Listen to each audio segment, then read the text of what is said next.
Hey everybody, this is Kim at Sassy Stitchery. Welcome back.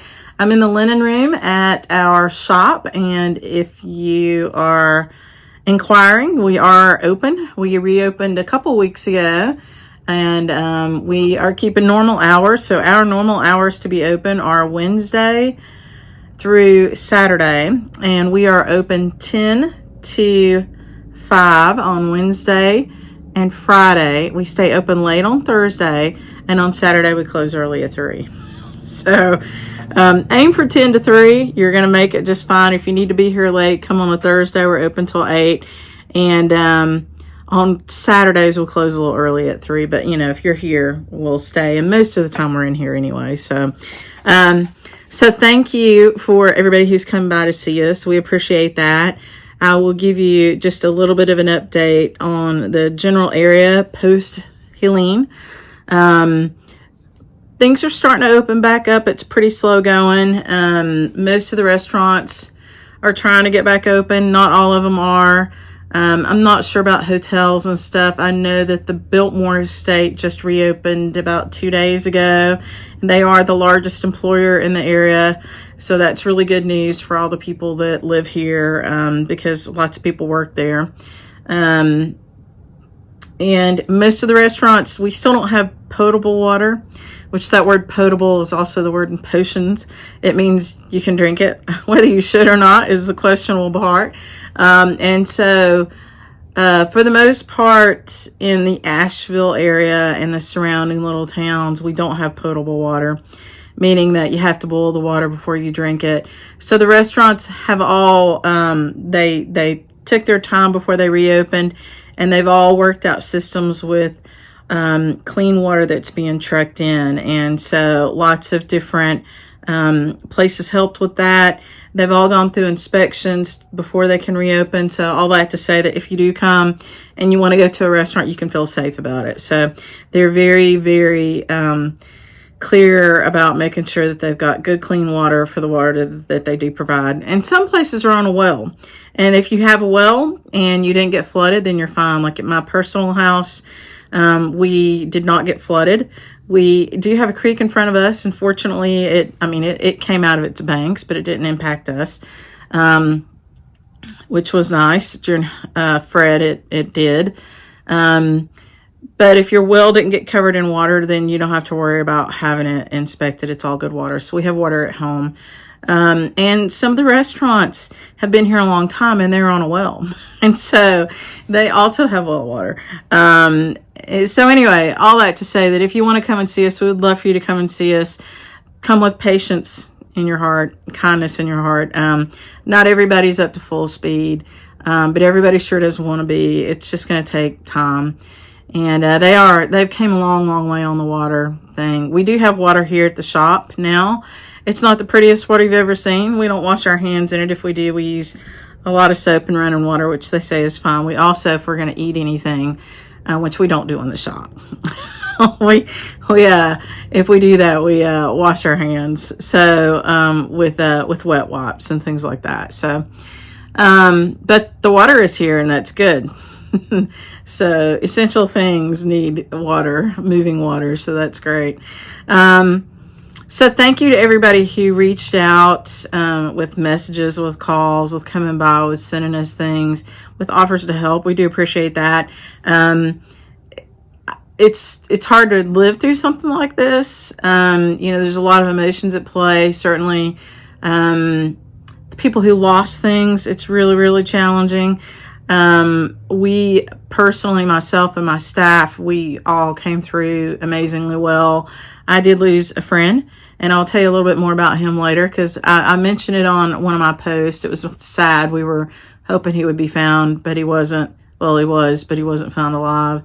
But I wanted you to know the connection that he had to the shop, because he did, and I forgot to tell you that. So I'll tell you that. I did record another video a week or so ago, but it was too emotional.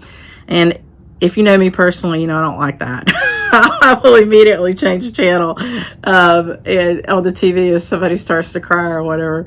So anyway, I did not post that video. But I will tell you about him. I've got a little distance on it now, and I've kind of got my head and my heart around it, and we'll just move forward with that. But So yeah, come if you can. Just come with patience and kindness. Check out, give a phone call for the places that you might want to eat or stay, and just make sure that they're open and ready for you. There's a lot of places that just aren't there, like the River Arts District. You know, it's just not there. So, and I mean that in all sincerity. It was completely washed away. The little town of Marshall, which I'd love to take you guys to eat if you came to an event, it completely was submerged in water, and so nothing is reopened down there yet. They did save some of the buildings. Some of them are gone. We hope that, I know that Star Diner, my favorite little place, is going to reopen.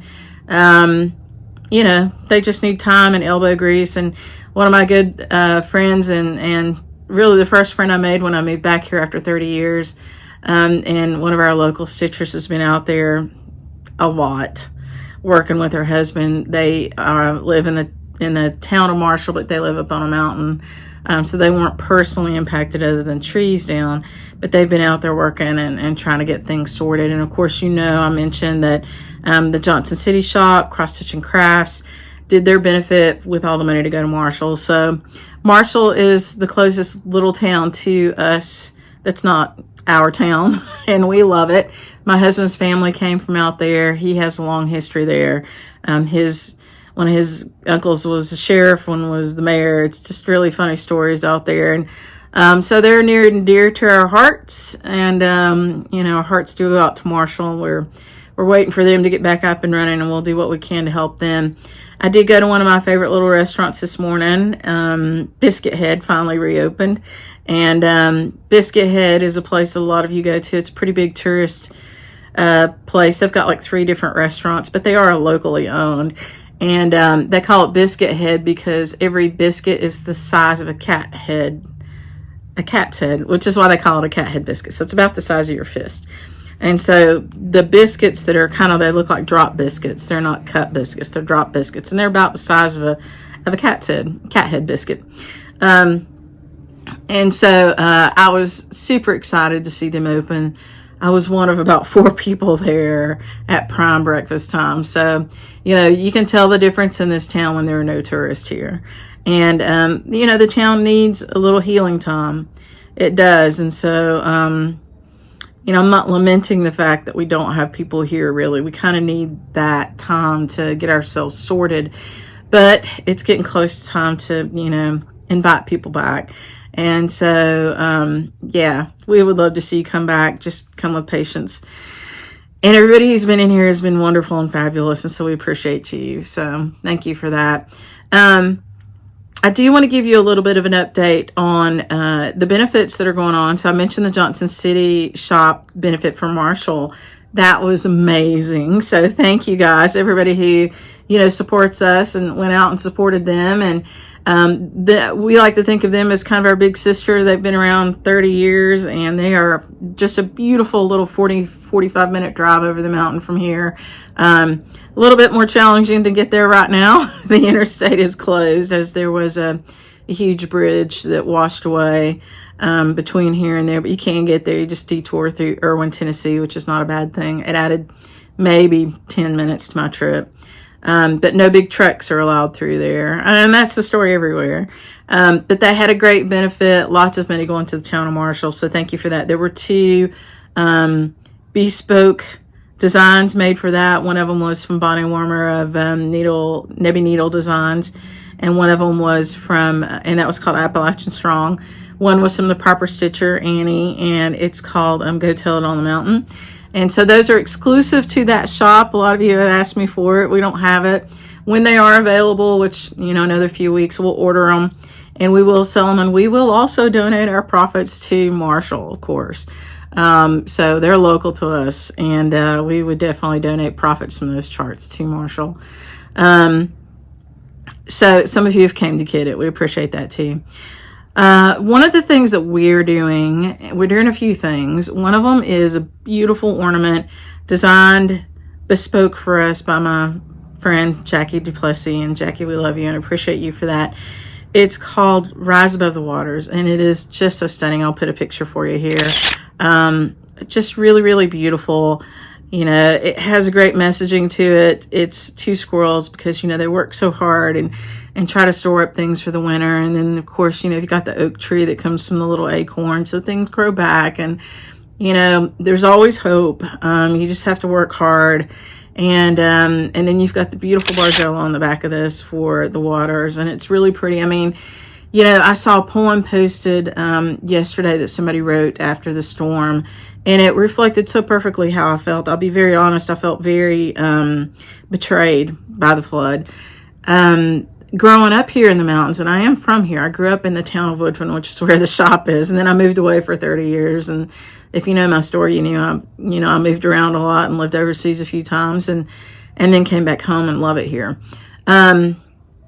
It was a choice. It was a big choice for me to come back home. I basically ended a life and started a new one, which was fantastic. And it felt like coming home. It was just, in some ways, I wish I'd done it earlier. In other ways, I know it was the perfect time, as it always is. So, I love being here, and, you know, this is definitely my home.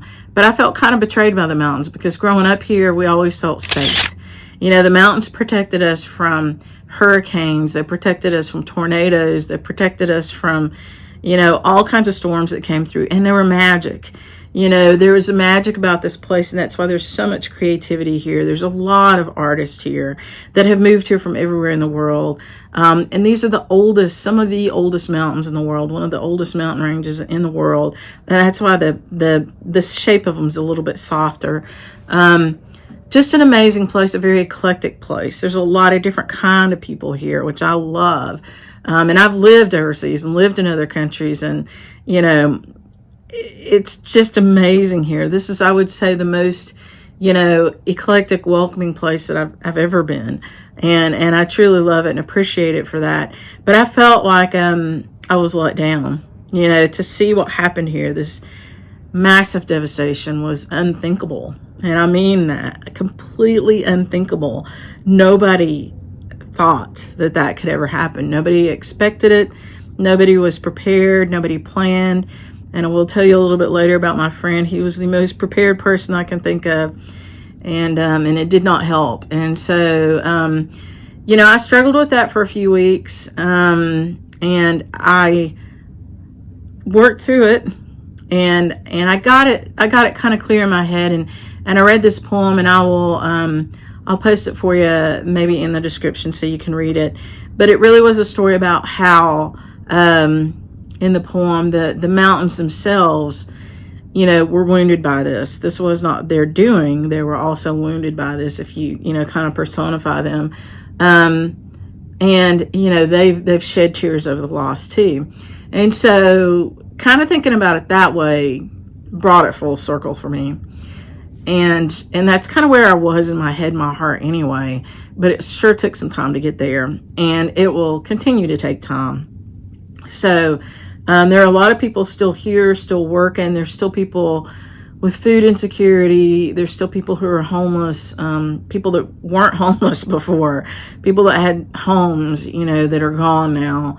There are bridges that are still gone, roads that are still gone, water that we can't drink. All those things are going to come, and people are, you know, it's kind of a neat place. I guess one thing I did learn is that I always felt like if anything weird happened wherever I was living in the world, if I could get home, I'd be safe. There were people here that knew how to do things and take care of me if I didn't know how to do it myself. You know, what is the song? Country Boy Can Survive. And that is absolutely true. So I've never seen so many people just get up, go out, fix it, get it done. You know, just do it. They just did it. You know, they knew how, they had the tools, they work, we all work, we just get it done. And that'll flow into one of the benefits that I'm going to tell you about too. But, so anyway, I'll post that poem for you. You'll get to read it.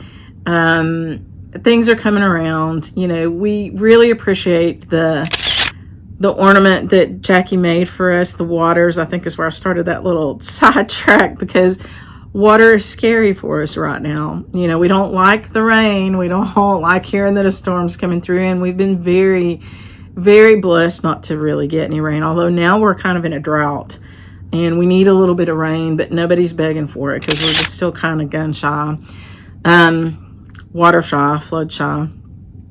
So, The water is beautiful. It's beautiful in the ornament, and it's beautiful here in the mountains still. And so it is a life force. And that's one thing that we have to, you know, remember and learn to love again, learn to love the lakes and the rivers. And I can't tell you how many times I've driven over the river coming back and forth to work and just thought it was the most beautiful thing I've ever seen. And then it got mighty, you know, and so it was scary.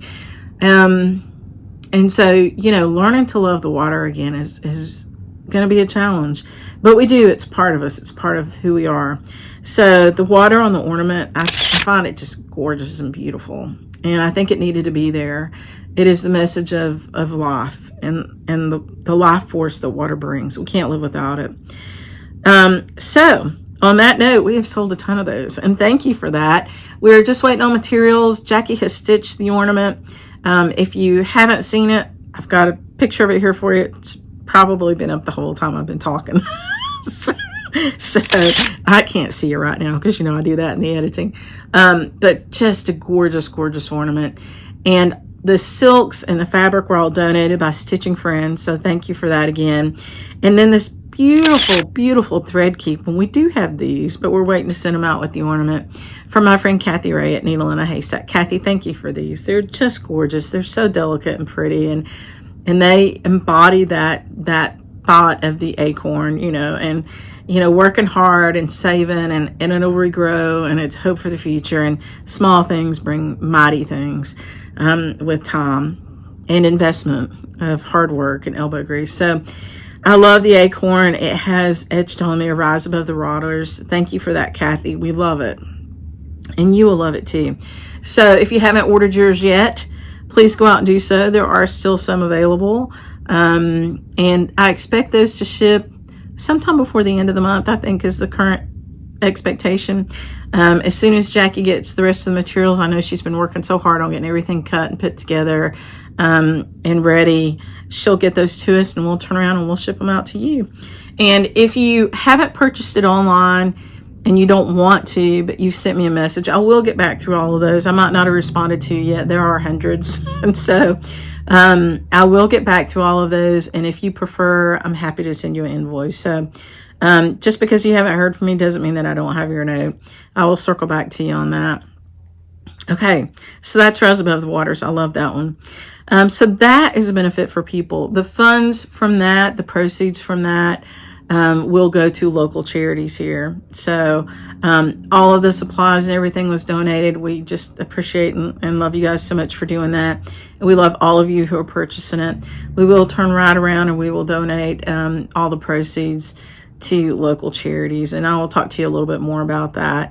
You know, Manna Food Bank is one that donates food to everybody around here, not just my community, but all over the Western North Carolina area. They're kind of a hub for food and food pantry. And then there are several other great organizations that have just went above and beyond here. On that note, I do know that a few people out there, designers, have some things going with some other charities. Jan Hicks donated profits for a particular period of time and a specific chart to the World Central Food Kitchen. That's a fantastic place. They were here. They were the first people here.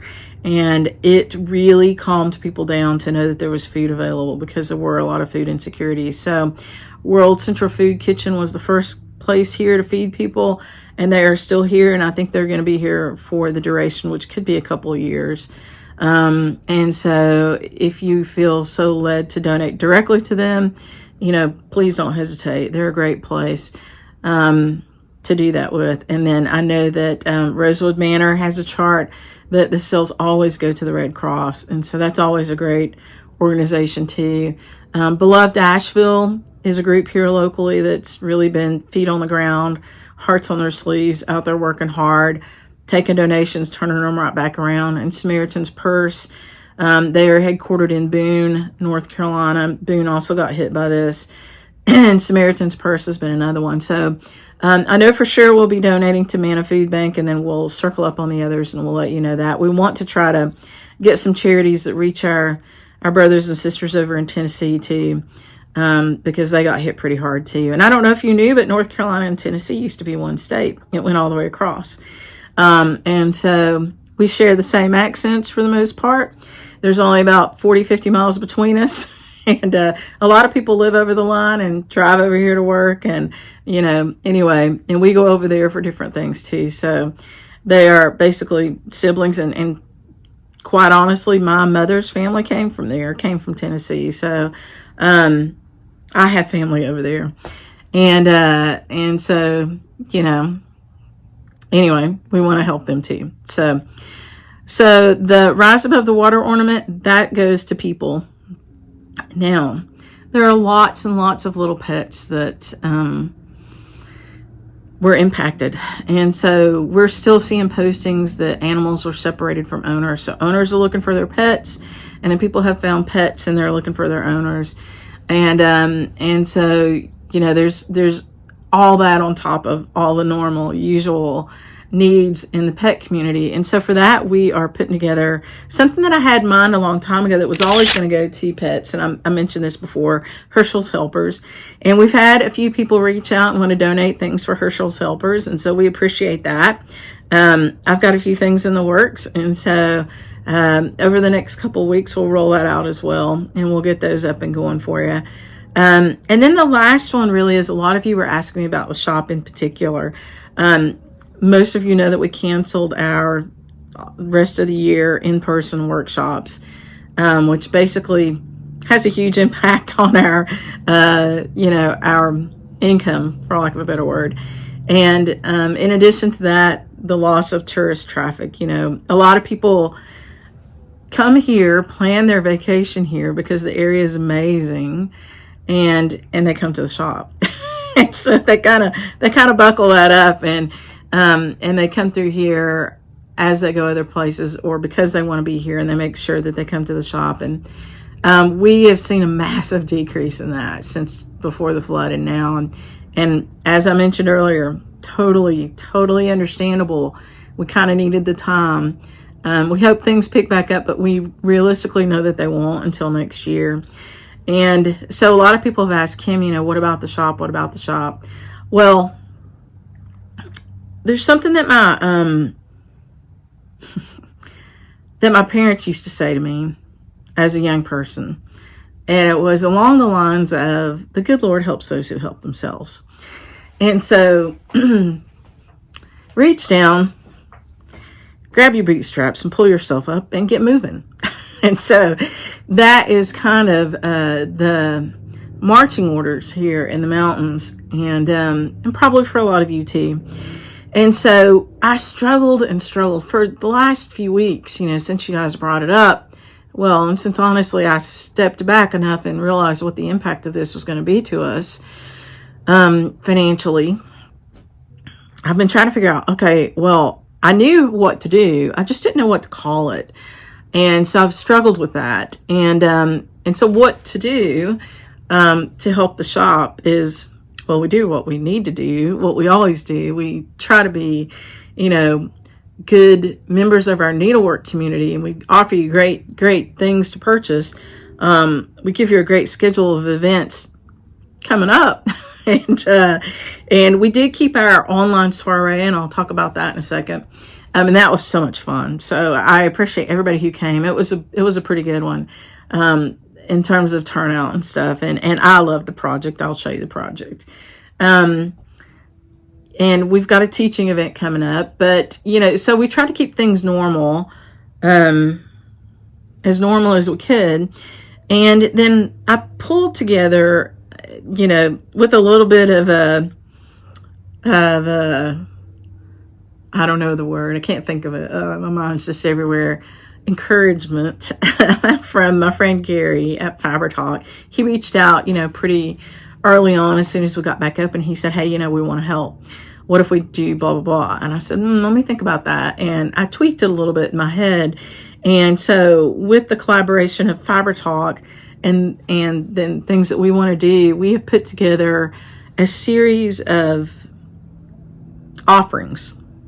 And so some of them are exclusive to our shop. There are things that were designed exclusively for us by designers. that we have had for a little while that we haven't premiered publicly. We might have used them in a little event, but we haven't premiered them publicly. Some that we have, some that were designed for us after Helene, and so we appreciate that. We have some leftover class kits that are highly coveted.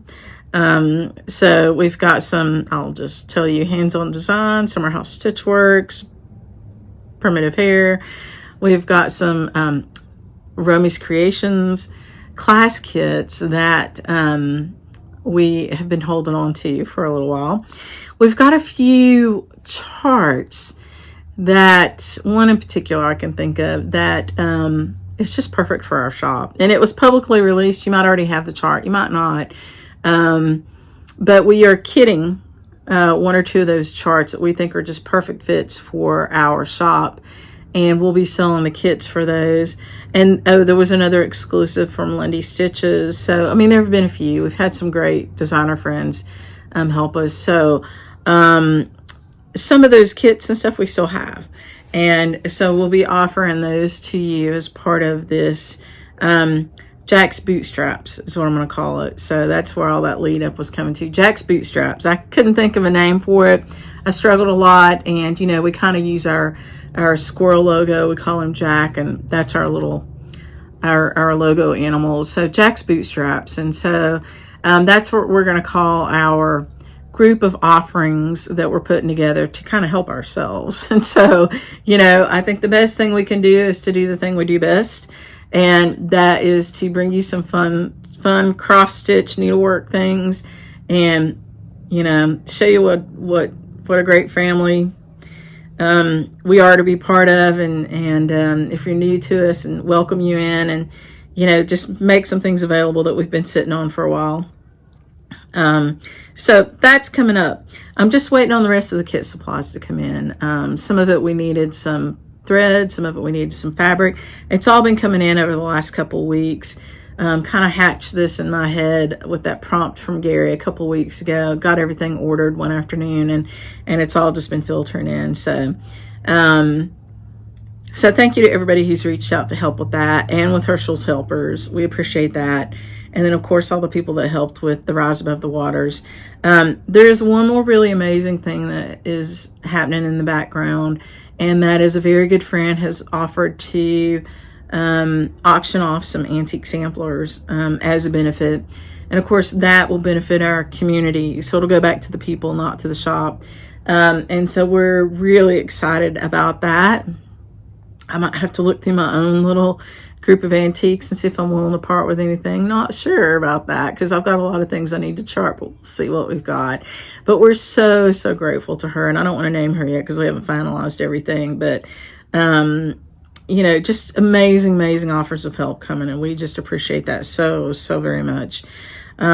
So all that aside, you know, just be ready. You'll know about it before it happens. I will talk about it. I'll do a special video like that. But that'll be called Jack's Bootstraps.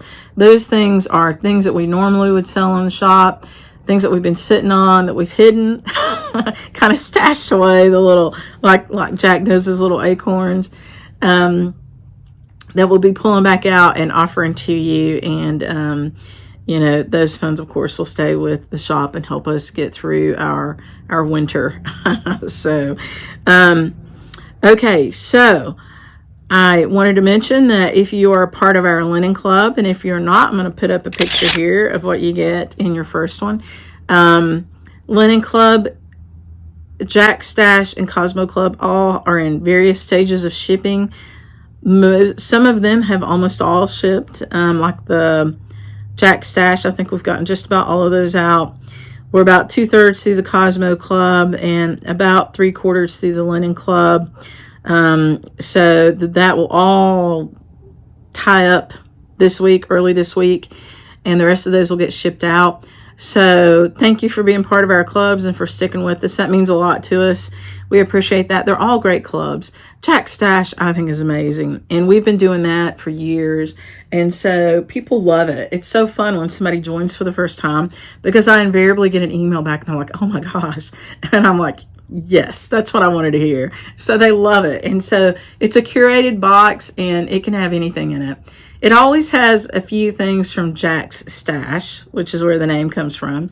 And so it's usually a couple of charts, and then it could have anything else. It can have counting pins, it can have buttons, it can have banding, it can have fabric, it can have ribbons, it can have threads, it can have silks, whatever. And so it's fun to do because we walk through the shop and we're like, and then sometimes we order ahead of time, and sometimes we buy things at market and we wait. Like I put one in the Jack stash that just came out that I've literally had since 2020 in the spring. So I've had it for like 4 years. And that never happens. That happened because of pandemic and all that stuff, and I kept it for a while. But usually we order things and we use them throughout the stash. Like I can tell you that this year we do it quarterly on Jack's stash, and it usually happens around the seasonal changes. So like the solstices and the equinox. So the next one will be December, like mid-December, and it'll be the winter solstice. And we have been putting in there this year a thread pack from Romy's Creations. She does beautiful threads. So that's one of the things that's going in there every time this year. So there are 2 of those have gone out. So anyway, they've been great. So people have loved it. So take a look at Jack's stash. I don't have a picture of everything that was in one, but if you look around, you might find somebody posting it. People don't post it until they think everybody's gotten it. And so if somebody wants to post a picture, that's great. The Linen Club, I showed you what was in that. It's fantastic. You pick your count of linen. It's a Week Style Works linen. You can do anything from 32, 36, 40, 46. You get a fat quarter of linen. You get a swatch. You get a ring for the swatch on your first one. They're all labeled. And you get a thread that you can use to stitch, like if you wanted to do a monochromatic or something like that. A thread that we think goes with that fabric. So this is our second shipping. Our third shipping, I think, was going to happen late November, early December. So we try to do that one every other month. We're a little bit off schedule. It should be November. So we're a little bit behind with October. I don't know why. I'm sure you can figure that out. But so we'll get back on schedule with November. It's a really pretty linen coming up in November. I think you'll like it. And you get a checklist of all the threads from Week Style Works so that you can check off what you get, because you get at least one thread from Week Style Works with every shipment. So it's a fantastic buy. And then Cosmo Club, it may still be open for registration. It may not. We're really kind of trying to close that one out to new registrants and cycle through the people that we've got in there. I will tell you, if you go look and you see it's open and you want to sign up, then sign up. We'll take care of you. But going forward, we'll do that one a little bit different. Excuse me. But that one's been really fun because it's helped people get a little bit of stash for Cosmo Club. So if you're in there, we'll keep working through it till we get all of them done. So don't worry if you're in there. If you're not in there, I think we're going to do it a little different, and we might kick something off later on in 2025 to help build stash of Cosmo a little bit differently maybe. So we'll see. So I mentioned the soiree, and the soiree is open for registration for the next soiree. We do it quarterly. Okay, I'm back. So we do the soiree quarterly, and it's a one-day event. We used to do it once a year, and it was a weekend. But there was so much going on with retreats and stuff. And it is virtual. It's a virtual event. So we open up a stitch room on Friday night. You come stitch with us on Saturday. You have a kit. We'll talk you through the kit, the finishing. Sometimes we have a guest speaker. It's just a whole lot of fun. Sometimes I show off antiques. Sometimes we play games. In fact, most of the time we do all of those things. And it's just very casual. It's a lot of fun. However, I do cap it at 100 people. One year I didn't, and we had 400 people, and I had to send 400 kits out. And it was a lot. It was a lot. You know, we're not a big box shop. You know, it takes a lot of energy and effort to get that many kits going out the door. And so we cap it at 100, and we're close to 100. So if you were in the last soiree and you did not get a note that said that you didn't need to sign up, and you want to come to the next one, you need to get signed up. So go sign up. The next one is in January. And the date is out there for you. I forget what it is. I want to say it's like I'm not going to say it. It'll be wrong if I say it.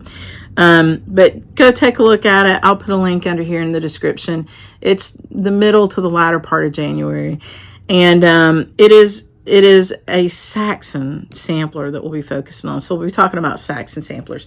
And the beauty of the soirees, for this cycle, we're doing 8. We just did our 3rd one. So for 2 years, we're working through sampler smalls. And I create a little design, and I'll show you the one for this one, that I draw inspiration from or motifs out of an antique.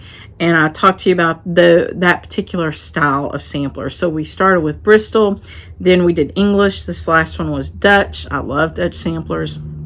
The next one is Saxon. The one after that is Scottish. So you can see we just work our way through them. And we only talk about ones that we actually own. So if we're featuring that style of sampler, that means I have one in my collection, at least one. With the Dutchies, there are many. So anyway, it's always fun. If you look at that and you think you're interested, then by all means do sign up, because I know that it's already close to full. So get out there and get signed up. You can only buy past kits if you're currently registered. So we had some people that signed up late, and that's okay. They came in at like the 2nd one or the 3rd one, but they want the other kits, and there's a reason why. Beyond the fact that I think they're fabulous, they want the other kits. They are able to buy those other kits, but you do have to be currently registered to buy an old soiree kit. From this series, I will say. Reason being that because at the end of it, they will have 8, and we have a custom box that's been made for it, a display box, which is amazing. And so they'll be able to use that box to hold their samplers and to display one. And so they are collecting them, and they're small, they're littles. And so that's the reason some people want to buy the older kits, beyond the fact that it's fun to stitch something small like that. And the motifs are great for other things besides just the sampler. So we're making a little needlework small with everything too. It's not just the little mini sampler. We call it a sassafras small. We're making a needlework small too. So this last one was a scissor fob. The one before that was a needle roll. So let me show you this one. I'm going to show it with you with a piece of fabric behind it. So this was the Dutch one. Sorry, I did not iron it. I just finished it yesterday.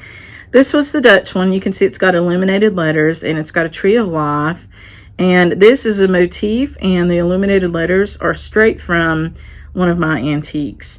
And so when you're in the soiree, then we look at the antique in great detail, and I talk to you about the different motifs or the style or anything that's interesting about it, and you get to learn a little bit about history and stuff too. So that was the one we just did. So if you want that one, you have to sign up for the next one, which is the Saxon one. And then you can buy that kit, or the Bristol kit, which came from Alice Ellen Usher, or the English kit, which came from a sampler that's not published yet, but it's in here in the linen room. And it's Rebecca Waddell, and it's quite beautiful. So you can kind of see that you get a taste of stitching a sampler without stitching a sampler. And you get these little motifs because, you know, the little scissor fob motif was something different that's not part of that. And you could use those illuminated letters and stitch something too. Just beautiful stuff. And then they have the whole alphabet underneath for their initials. So I give them that as well. So it's always a lot of fun. So think about the soiree coming up. And then next year there will be 3 more after that. So there's 4 each year. And then we'll just be missing 1 before we're finished, which will roll into 2026. So fun stuff, things to think about. Okay, the other thing I want to mention is the Valentine's Exchange. And I love the Valentine's Exchange. I can't remember if I mentioned it in one of the other videos or not, but every January, by somewhere near the end of January, you send me a needlework small, and it has to be a motif that you took from a chart of Summer House Stitchworks, Plum Street Samplers, Jeanette Douglas, or we added ourselves, Sassafras Samplers, because we have so many now. And it's just a motif, and then you make it into a small gift. So you make it into, you could make an ornament, but you could make, most of the time it's a scissor fob or an etui or a needle book or, you know, something like that, a needlework small. And you send it to me with $10, and then I exchange it and send you back something else. and it arrives with you, and I give you some other things in there too to make it fun. And they arrive to you the week of Valentine's Day. So it's a way to make Valentine's Day fun, and not really having to celebrate Valentine's Day. And the motifs are not Valentine's motifs. They can be anything. Most of the time, they're not Valentine's Day. In fact, I don't even recall one that was a Valentine's Day. They're almost all other things. They can be patriotic. They can be Halloween. They can be Christmas. They can be spring. They can be summer. They can be fall. They can be whatever. And then I exchange it with you, with somebody else's that they've sent in, and I send it back to you with some other fun goodies. And it arrives that week of Halloween. So it's just fun. So the $10 just covers the shipping. That's all that is for me to you to send that back to you. So it's a lot of fun. So go out and look at that. I'll put the link for that below too. You'll want to get started with that. And if you need help with finishing, we've got a few tutorials out there. Vanna Pfeiffer has tutorials out there. The Twisted Stitcher. There are lots of little finishing tutorials. But one of the things that we're going to be doing this year is putting more and more and more of those out there. And we're also going to be doing a finishing day in the shop. So I'll tell you more about that. But you definitely can find some videos out there on our YouTube channel under tutorials. And you can find it for lots of other people. So don't be afraid of finishing. And if you're having trouble, call me. And that's one thing I needed to tell you. We did get our phones back in, and they're up and running, so you can reach us in the shop during open hours. If it's after hours, it'll take you straight to voicemail, but you can always call us in the shop and we'll talk through it. So there's that. And you can call us and make phone orders if you want to do that. We've been doing that and shipping orders back out. So we have gotten ourselves put back together here. It's all fun. We still don't have all of our models on the wall, but we're getting there. We're working on that. Let's see, I feel like there was something I forgot to mention, and I did. So if you are local, we do a stitch group every Thursday night from 5 until 8. And so every Thursday night from 5 to 8, you can come and stitch with us, and you can bring whatever you want. It doesn't have to be cross stitch. It can be needlepoint, it can be knitting, it can be crochet, whatever you want to do. It's a neat little group of people. Come and stitch. Now, because the time just changed and it's getting dark early, we also started a second one on Tuesdays during the day from 10 a.m. to 1 p.m. So if you're local and you want to come stitch with us, you can come on Thursday nights from 5 to 8 or Tuesday mornings from 10 to 1. Tomorrow. So Tuesday, November the 12th, we start our Tuesday stitch group. Now, folks have asked me forever, and we did this thing during pandemic. We did stitch and chats, and so on Sunday nights, a lot of times we would do a Zoom. Was it Zoom? It wasn't Zoom. It was a live video, and you guys would ask me questions, and I would chat to you during a live, like a Facebook Live or whatever. But we're going to do a Zoom stitch. So every fourth Friday. So we start with November, and that will be the 22nd. It is not Thanksgiving week. I checked that. It's not Thanksgiving. So every fourth Friday from 7 p.m. Eastern until 10 p.m. Eastern, or however long you want to stay on there, we'll do a Zoom stitch. I will post the Zoom link the day of the stitch. I'll post a reminder that week, but I'll post the link the day of, and maybe I'll send it out in an email too, just in case you don't do social media. So you send me a note and tell me how you think the best way to get it is. I don't know that I can keep up with an email list for a Zoom stitch, but I'll see if I can set up a page or something to do that. But I already have a lot of your emails, so I hate to remake the wheel. I'll post it. Maybe I'll send it out to my newsletter list, so get on the newsletter, and I'll try to send it out that way. If you want to join our newsletter list, just go to our website. It's the very first page. It's the home page. Scroll down a little bit. You might see the stuff for the ornament. Scroll past that and go to the newsletter. Sign up for the newsletter, and I'll send it out by newsletter. I think that's the best way to do that. Zoom Stitch every 4th Friday from 7 p.m. Eastern until whenever. And so we start in November, 11/22. It's the Friday before Thanksgiving. So I had forgotten to tell you that. I wanted to tell you that. I'm looking at my notes. Okay, now I think that takes us through a lot of stuff. I do think that there were some giveaways that I owe you guys. And so I will insert a video at the end of this with the winners to the giveaway. So thank you for all the comments. I don't have new giveaways put together for this one, but I'll do it next time. So next time we'll do some new ones, but I will announce the winners of the last video. This will be video number 43. And I think, well, not really. This is like video number 143, really, or something like that. But of the ones that I have actually numbered and called FlossTubes, I think this is number 43. So those winners would be from video 41, because 42 was just a flood video, or an update post-flood. So I want to tell you about my friend Lyn, and then I want to talk to you about what I've been working on and some of the styles that I'm doing. So if you follow me on Facebook, you saw that I posted that I lost a friend in the flood. His name was Lyn McFarland. And the reason that he was, well, there were many reasons that he was just really cool and special. He was really cool and special. He was originally my real estate agent. And so when I was living in Raleigh and living abroad and I was looking for places here, I was newly single really for the first time in my life, and I was putting my money in my hometown, and that was really important to me. That's right. So Lyn was my real estate agent, and he helped me find little rental properties to purchase, which is the first thing I did, was buy little rental properties. But the whole time I knew Lyn, which I met him in 2011, I was looking for a place to buy for the shop. And we looked at so many places,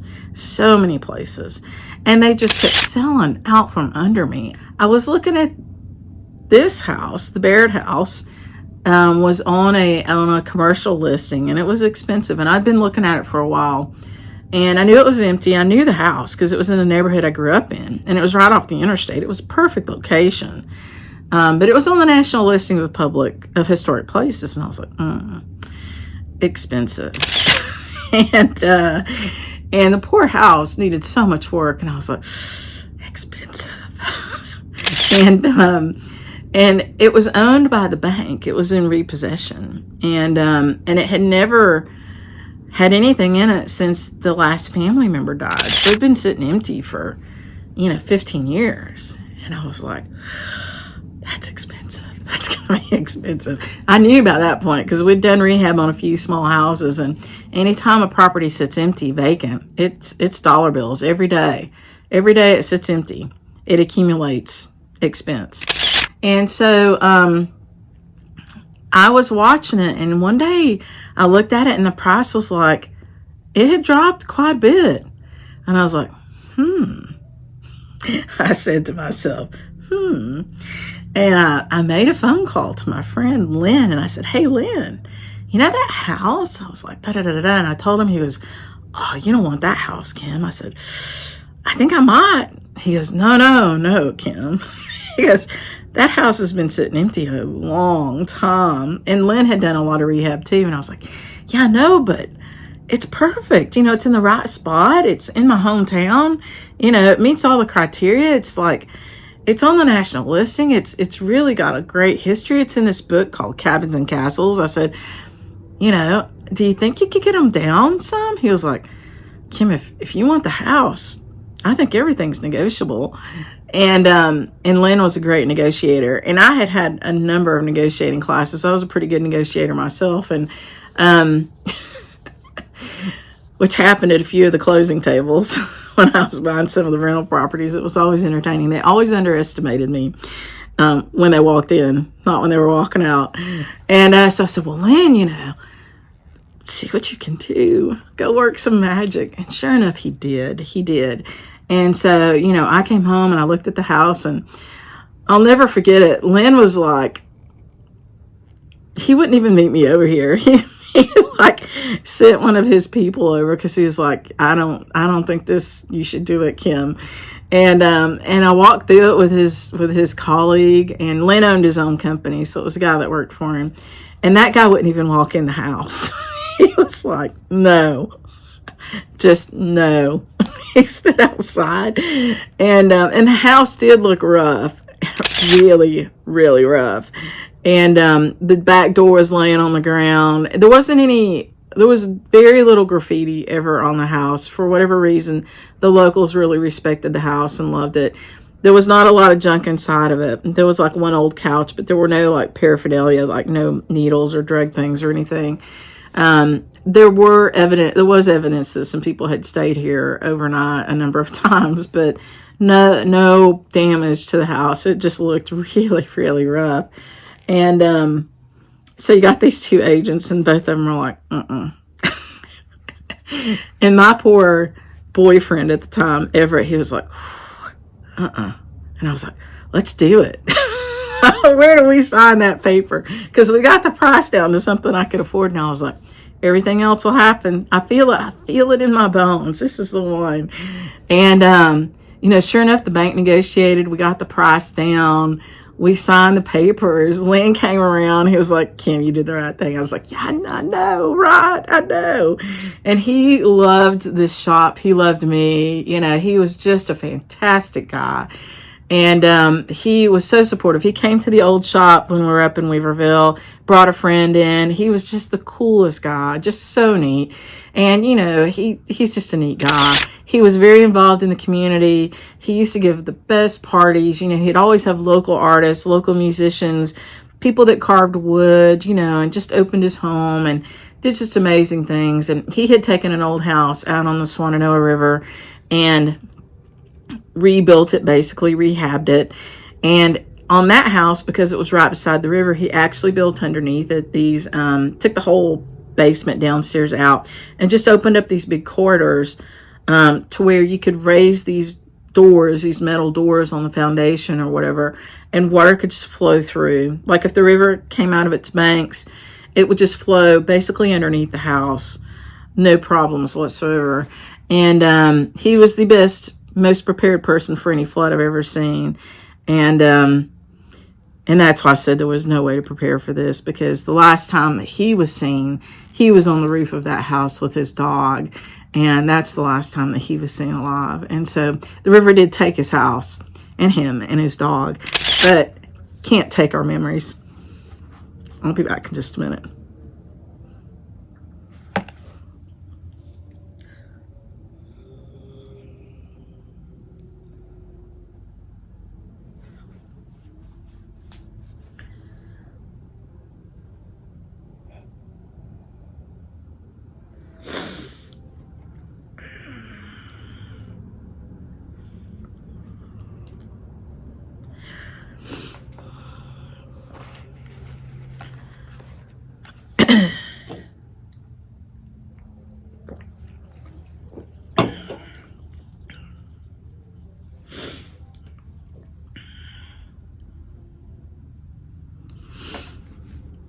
Okay, I'm back. So, yeah, so the flood took some things from us, but they can't take the beauty of the lives that we've had here and the great memories of friends and all the positive things that have came from the lives that are gone. Those positive things are still here.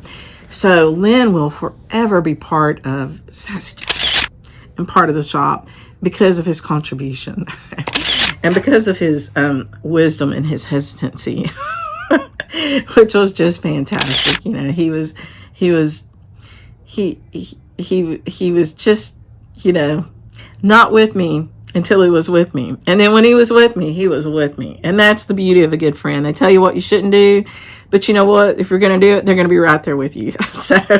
So that's kind of the way that went. And that was fantastic. So that is the story of Lyn McFarland and what he meant to me and the kind of friend he was to me. So there, I told you that story and I wanted to share it, and that's the best I could do without without shedding too many tears. So I hope you forgive me that. I wanted to tell you what I've been working on and what I'm fixing to get ready to work on. And so I do think when we go forward, this is the last video I'm going to talk a lot about flood stuff, because we're just moving on. As we go forward, we're going to have some segments of the videos. We're going to talk about what I would call huzzah.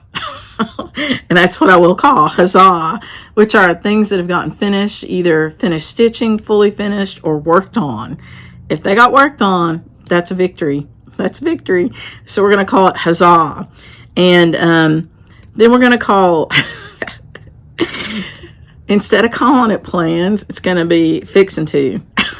So, and so you guys have to forgive me. So for so many years, 30 years, I worked in corporate America.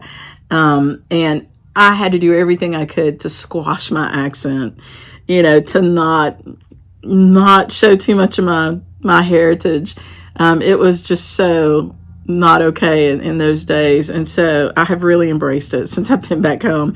And I hear it in my voice all the time. Like I say the words, fixing to, I'm fixing to get ready to whatever, and I hear the word ye all the time, and I've always heard that, this is one of the few areas in the world where Old English is still in the vernacular.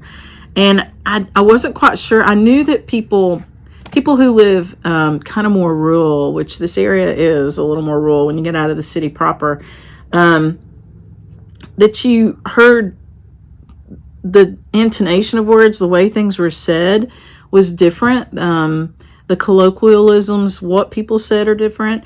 But I didn't necessarily hear Old English in it all the time. And now I do, because I went away and I came back, and now my ear picks it up. And I hear myself saying the word ye all the time. And it's just a shortened word, but instead of saying you, it's ye. And I hear it and I'm like, that is what I've always said all my life. Did you eat yet? What you doing? It's, and you say it so fast and it's so smooth out that you don't really pick up it's the word ye, but it is. And when you write it down, it's not, it's a you. But if you say it and you listen to what's said around here, you'll hear that word a lot, ye, which is interesting. So it's going to be fixing to. So that's going to be plans. And you're just going to have to bear with me. That's all I can say. I love being home. I love it. It's home. I'm glad I'm here. And I've just got my arms around it. And, if you hate it, I'm sorry. I'm sorry. But I hope you don't. I hope you'll come to visit. Okay, so I want to show you. I showed you one thing from Huzzah, which was this, because I did just finish this like 2 days ago. Now, the next thing that's going to happen with this is it's going to get hem stitched. It'll get hem stitched. And maybe... definitely. As the others get finished, I'll show them to you so that you can see all the soiree things. So, one of the things that I've been working on is from an Inspirations book, a Christmas book from Inspirations magazine. And it's a piece from Natalie Dupuy. I'll put a picture up for you here. It's called The Nutcracker, and it's called Ornament. And it is a type of couching. And so you basically are laying metalwork threads down and you're couching. And this thing, I'll show you a few pictures of what it went through here. So I'll show you. I was stitching it in a hoop, and that was a disaster. And I took it out finally after like 5 weeks of, and not consecutive weeks, because we didn't meet during the flood. But I'm meeting with a friend of mine. We're when you have a buddy, like, and you're going through a program and you have a buddy. She's my buddy to get through the Nutcracker. And so we've probably met on this 5 or 6 times, and only 2 meetings ago, two weeks ago, did we put the first stitches in. But so I took it out of the hoop and I serged the silk that's on the background, and then I laced it into a slate frame. A slate frame has been around for hundreds of years in some form or another, and it's a way to get something stretched really tight. And so I've been using some slate frames and some gold work and things I've been doing in the background. And I don't know how well I'll be able to show you this. I'll probably put a picture up here for you, but I'll try to kind of show it to you a little bit. These things on top are called, like, they're square-headed spools, as you can see.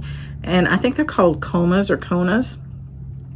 They don't roll as far when you drop them because they have that delicate thread on them. And that is passing thread. And you can see the nutcracker. He's got 5 rows of stitches on him now.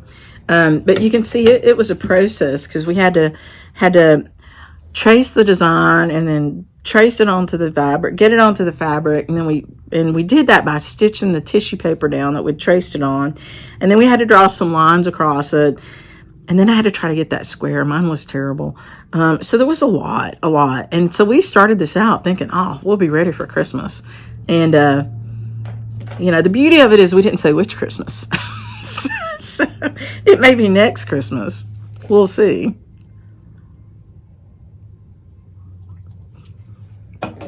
But here's a good picture of what he looks like now. Debbie and I meet today. This is Monday. We meet on Mondays in the afternoon. And we'll work on this some more. Now, this slate frame that I showed you is one that came with my casket. I've been working on well, I own the contents of a project to make a casket from Trish Newen from Thistle Threads, which she still has some of those out there. Amazing stuff, just what I've learned. This frame came with one of those projects. I do have some other slate frames. If you're interested in slate frames, my favorite slate frames are from Jenny Aiden Christie in the UK. And you do have to order them from her. I own 3 of those, and I've just ordered another one. Yes, that's how many whips I've got going on this stuff now.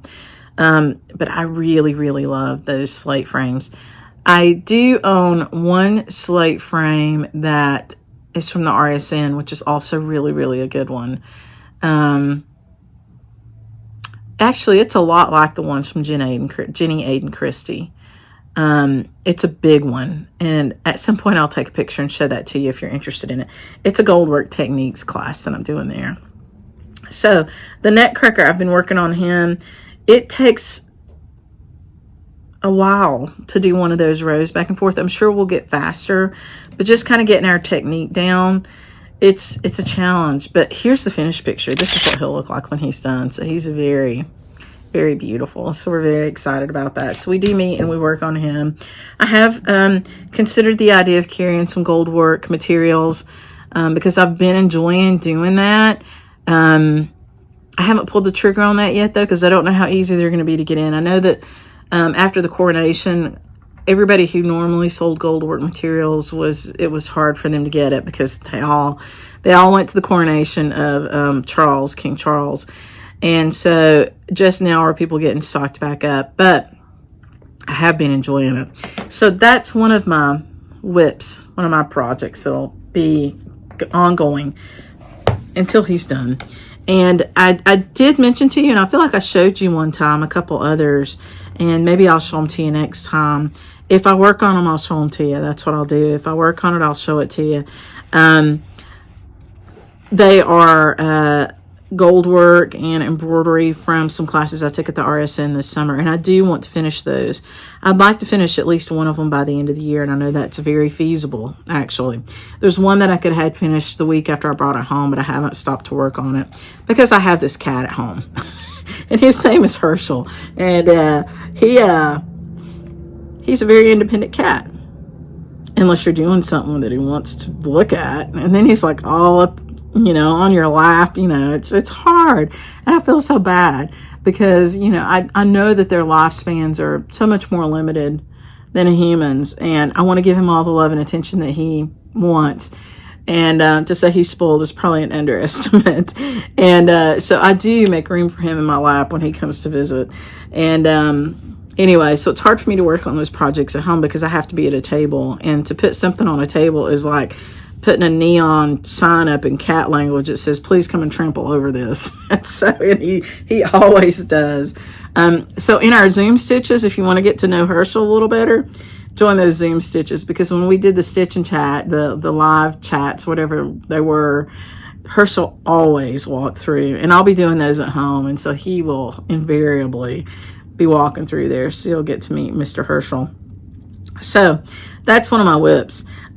In the fixing to get ready to, are two sows, and I'm going to put a picture up for you here of the first one. I'm jumping in with the Sunshine Stitchers, and they are going to use a design from my friend Jacob of Modern Folk Embroidery, Jacob de Graaf. He's also from Holland. He is actually from the town that I lived in. So he's from Rotterdam, and Rotterdam is where I lived when I lived in Holland. So Rotterdam's a neat place. I think he's living there now again. I think he moved back there from somewhere in the UK. I think he's back in Holland now. Jacob is fantastic. If you don't watch his videos, you should. He's an extremely genuine person. I met him years ago. I happened to be in the UK when he was traveling through, and I got to meet him just in passing, and what a neat guy. And that was way before Modern Folk Embroidery was Modern Folk Embroidery. So just been heartwarming to see his business grow, and to, you know, still get to talk with him and chat with him. And he's still just such a genuine person. We do have some of his stuff that's going to be coming in here in hard copy. We have been selling out of the older charts that we had. It was, you know, an arrangement with Jacob before they all went to hard print, where we were printing PDFs. He would send me the PDF, and I would tell him how many, and blah, blah, blah, blah, blah. So we've been selling out of those, and any new charts that we bring in from Jacob will come from a printer. I think that's better. I think if you're going to buy a PDF, you buy that from Jacob. And then if you want a printed copy, there are some things that we'll have. We won't carry all of his stuff because I'd rather the money go to him, quite honestly. And we're happy to chart it for you. I mean, to kit it for you. We're happy to kit it for you. We kit stuff all the time for Modern Folk Embroidery. So, put a bird on it. Sunshine Stitchers. They're starting mid-December. And this is what I'm doing mine with. This is the picture of it you can see there. And I picked out 4 cottage garden threads.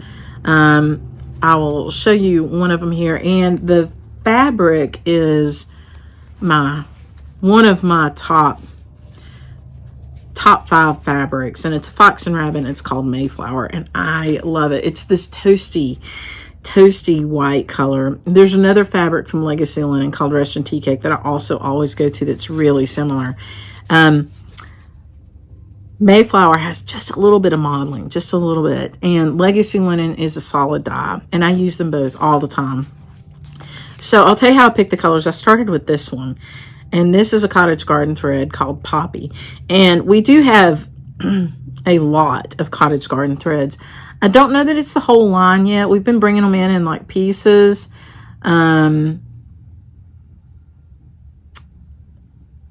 Instead of the whole line. And so I can't even tell you the names of them, but if they're not online, they will be soon. And you can order them online, and we'll always have these. And we'll keep bringing more and more. We've probably got, I don't know, 250 colors right now. So we might have what you need. I started with this one because I thought it was just really cool, and it's just a really beautiful color, and it has a lot of colors in it. And so I could stitch the whole thing in this, and I thought about it because it's got so much variation in it. And then I thought, well, I want to calm it down a little bit. And so I did put it on not Russian Tea Cake. It would be the same on Russian Tea Cake. I did put it on Mayflower. Russian Tea Cake's a similar color, just a solid dye, but you can see a little bit of modeling in there. So I put it on Mayflower 36 count because I just wanted to stitch with one strand, and I think I can stitch with one strand on this and get by with it. And then I thought, well, I want to have some options to calm that colorway down. I don't want the whole thing to be that colorway because I think it'll be so busy. It'll be beautiful, but I don't think your eye will focus and rest anywhere. And I really wanted to give whoever looks at it a chance for their eye to rest. And I thought, okay, I'm going to pick 2 colors that are going to give it rest, that are almost solid dye. So they're not solid dye, but they're a lot less variation. And so I picked this Running Postman, mostly because of the name, because my dad was a postman. And I thought that was so cool, but the color was perfect too. So it pulls out the red and the poppy. And then I picked Swamp Gum because it's very calm, like gray-green, and it pulls out the green and the nature side of this poppy. And then I needed one more. And I was torn as to whether it should be one of the purplish colors or one of the golden colors or one of the brown colors. And I tried all those, and I wasn't, it's just a personal preference. I just wasn't loving with this, the gold. And so, and I couldn't find the right kind of purple. And when I found a purple, it was a lot. And I thought, I'm going to go with like a green brown. And so it's called Rusty Gate. So this is my colorway. So I've got one very vibrant variegation in there and 3 calming colors. And so my plan is to use that vibrant color wherever I want, and then in a pretty good area of space, use these other more calm colors to just give your eye a place to rest. Because if you don't have a place for your eye to rest, you're so distracted by either the cloth on the background. So if you've got a lot of modeling, that can really distract your eye. Or if you've got just a whole lot of variegation, it can really distract your eye so that you don't actually absorb the art. You know what I mean? Like the art then becomes the color, which is fine if that's what you want. But for me, with this one, I wanted to see the motifs because I love Quaker motifs. So that's why I chose these other 3 colors. And I chose a very neutral but beautiful fabric. Now, I also tried it on some darker linens, and I wanted the brightness of the almost off-white background because I wanted the colors to pop. I really wanted them to be like little birds flying through the air. And to get that effect, I needed them to be on white so that the colors would pop. And so that the greens were really green and the reds were really red and the browns were really kind of a brown. You know, things that look like trees. The background linen adds a lot to your designs. And so you just have to think about what it is that you're adding. And for me, I wanted it to just be just the base. And I wanted the colors and the motifs to stand out on this one. So that's that one. I hope you join us. You can download the chart from Jacob. We will try to get a printed chart in if you want a printed copy. Hopefully I'll be getting those, going this week. So you can check back with that. And if you want cottage garden threads, we do have those. And, you can, well, we're happy to help you pull a palette, or you can tell us what you want. Either way. So that's one of the fixin' twos. And then the other one that I'm actually going to start today is another one of Jacob's. And so it's Dark November. And so he started this, there was Sampler September. And of course, October's a lot of Halloween and fall stitching. And then there was Dark November, which I think he actually kicked that off a few years ago. Or maybe somebody else did. I don't know. If somebody else did, I'm sorry. I give you the credit. You have the credit. But I like it. So it's really, you stitch a black sampler. Now, I'm not going to stitch mine in black. I'll show you a picture of the chart here. It is called A Royal Affair. And of course, it's an original design from a Dutch sampler that he had. One of the things that I love about Dutch samplers is the little people. And so I really like this. It's a young couple, or a mom and a dad and a daughter, or a young girl.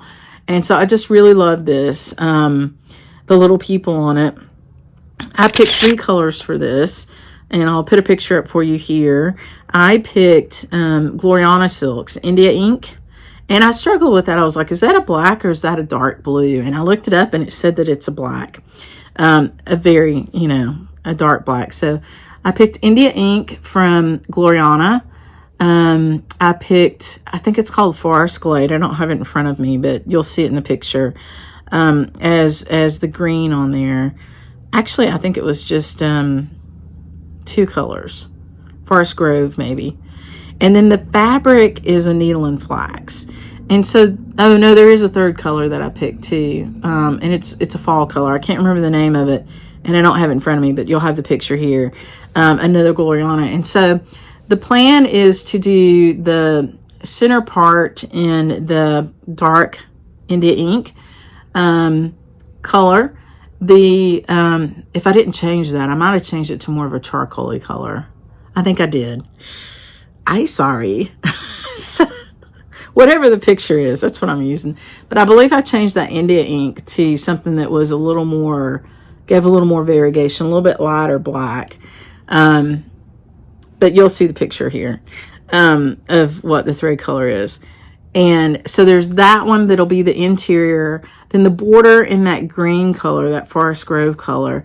And then the corner pieces that kind of jut down with that flourish, that's going to be that reddish brown color. And so I do want to stick with, you know, the dark November theme, but then I want to add a little color to it. And I love greens. I love greens. And, you know, I'm not a huge fan of red, but I do love the fiery colors. And I think that comes from, I don't know. I don't know why. I just do. Maybe it's because I'm a Leo. Maybe it's because I'm a redhead. I don't know. I just do. And I love the greens. I've always loved green. That's always been my favorite color. It's an earth color. Love it. And I'll tell you something that you may or may not know. I did not used to know this. Did you know that blue is a relatively new color? That for hundreds and hundreds of years, blue wasn't considered a color. It was a variation of green. And so when people saw the sky, they just thought of it as a different color of green.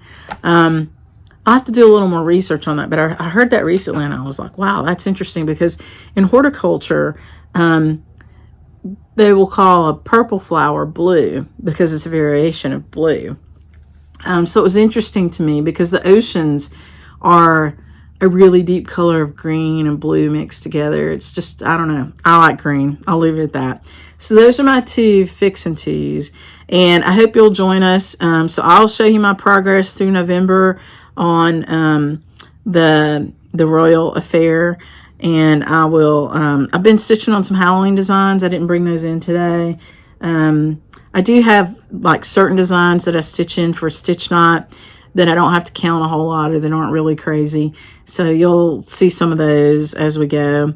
And yeah, I think that's all I've got today. So please like and subscribe to the channel. I was supposed to say that at the beginning and I didn't, but I would love it if you did. We are gonna come circle back on our giveaways next week. I'll put a little video here for you for the winners from the last time we did it. And if you do hear your name, please make sure that I have your mailing address so that I can get this stuff mailed out to you. And I hope you have a really wonderful week. Thank you for your patience with me as I yammered on about, you know, Helene and the impacts of that, and for, you know, your patience as I talked about my friend and you know, his impact on the shop, and for just hanging out there and being with us. You know, so many notes and messages. It just really meant a ton to me. Even if I didn't get them all responded to, you know, I mentioned last time, it's hard for me to respond to them all. I still haven't made it through there. You can see some of the emotions are still a little bit raw.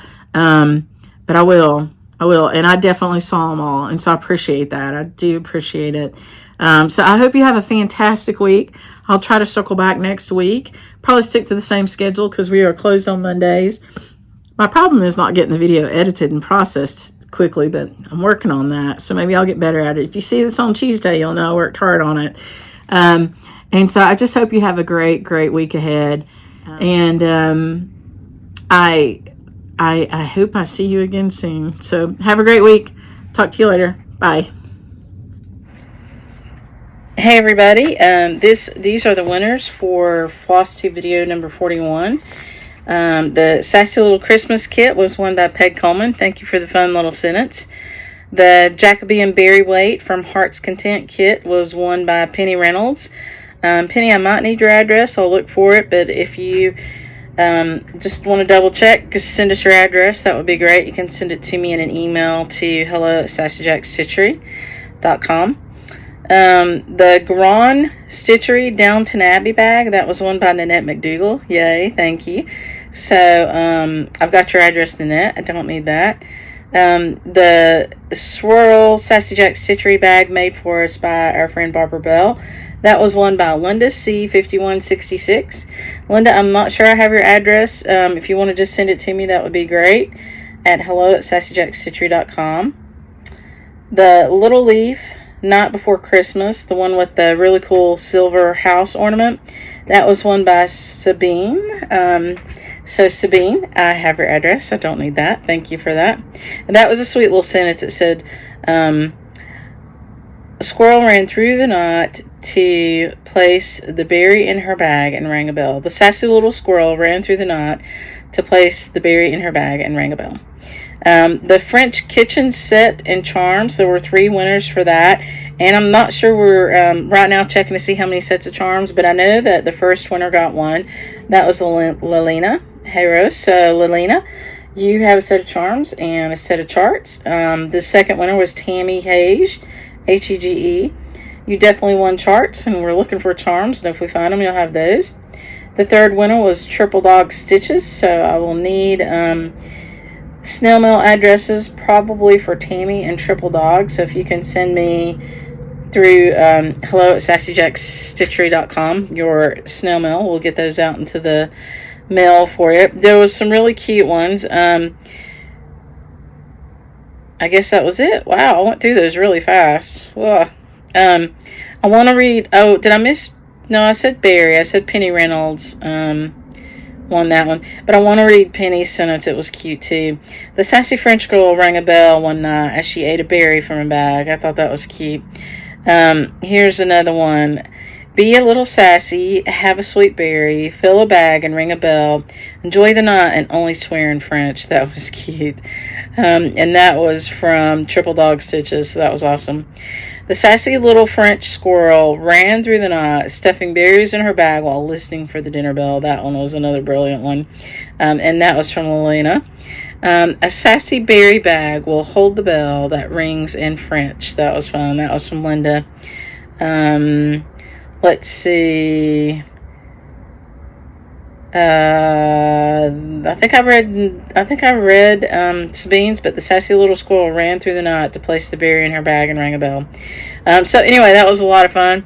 I hope you guys enjoyed. They're getting put together to be packed right now, so maybe even by the time you see this video, if we had your address, they'll be on their way. If you're not sure if I have your address, or if you don't get a shipping notice on Tuesday the 12th, then send me an email with your shipping address. I would appreciate it. See you guys next time. Thanks for playing along. Bye.